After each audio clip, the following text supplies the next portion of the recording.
Oh, yung mga nag-aaway sa tinola, baka naman ikagalit nyo pa rin to ha. Pag ganito kasarap, dapat relax lang. Nasubukan nyo na ba yung tinola na may gata? Naku, male-level up nito ang yung tinola experience. Madali pa to sa easy. Tuturuan ka ni Tipsy. Let's go! Yo, welcome to Pimp Your Food. Kung di pa nga kayo nakakatikim ng tinola na may gata, ito na yung sign nyo kasi naku naman talaga.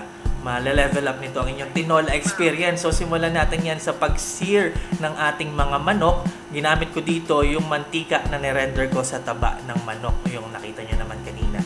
Diyan natin pinirito magkabila hanggang sa mag-golden lang ng kulay. Mag-develop lang ng kulay ang ating manok. Set aside. Yung mantika, binawasan ko lang. Tapos, dyan na rin tayo magigisa ng ating aromatics. Dyan sa ating na-render na chicken oil. Ako kapag tinola, pinag-golden brown ko yung mga aromatics, no, tulad nitong luya at ng bawang. Gusto ko kasi na lalasahan yung medyo tusta na lasa ng aromatics sa ating sabaw. Tusta, hindi sunog. Alright, pag nalagay na natin, lumambot na yung sibuyas, ibalik na natin yung ating mga manok. Naglagay ako ng tanglad na aking pinitpit at paminta. Alam ko merong hindi naglalagay ng paminta sa tinola, pero kung ayaw nyo, wag kayong maglagay. Ganun lang kasimple ang buhay. Naglagay ako ng isang chicken cube na walang S, tapos konting patis. Sangkot siya natin yan, mix natin na mabuti, and then tatakpan. Hinaan natin yung apoy, hayaan lang natin yan masangkot siya, lumabas yung sariling katas ng manok ng mga 5 hanggang 8 minuto. No, wag yung tatanggalin yung takip. Ayan, napansin nyo, lumabas na yung katas niya. Maglalagay na ako ng tubig o pwede rin yung pinaghugasan ng bigas.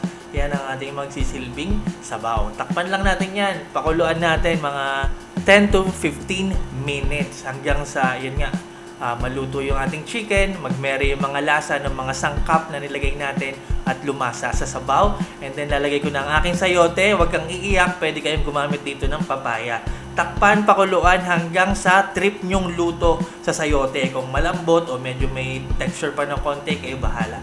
And then pwede na tayo maglagay ng ating siling berde at ang ating gata ang magpapalinam ng palalo sa ating tinola. Mix lang natin ng mabuti, hindi na natin yan tatakpan, pakuluan lang natin ng konti. And then tikman, i-adjust ang lasa, pwede kayong magdagdag ng patis o ng asin kung anong gusto nyong pangtimpla. O pwede naman wag na, gumamit na lang kayo ng sausawan, di ba? Alright, kapag okay na kayo sa lasa ng inyong sabaw, lagay natin ang ating dahon ng sili. Pwede kayong maglagay dito ng malunggay.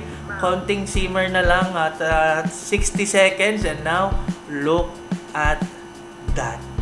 Yes, tinola po yan. Pero, nakita nyo naman yung sabaw, di ba? Creamy. Creamy sa gata. Ay, nako, panalo. Panalo. Ang sarap na kasi ng tinola, no? Tapos lalagyan pa natin ng gata. Ayan, alam ko medyo mainit ang panahon ngayon, pero wala namang pinipiling panahon ang mga ulam na may sabaw. Ganyan tayo mga Pinoy, di ba?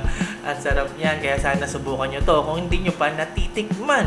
Ayan, kung may request kayo na recipe, lagay nyo lang dyan sa comment section. Baka alam ko, subukan ko lutuin. Maraming salamat sa palagi nyong panonood, pagtangkilik, pagsuporta at pagsubaybay. Ako po si Tipsy D. God bless sa inyong lahat. Peace!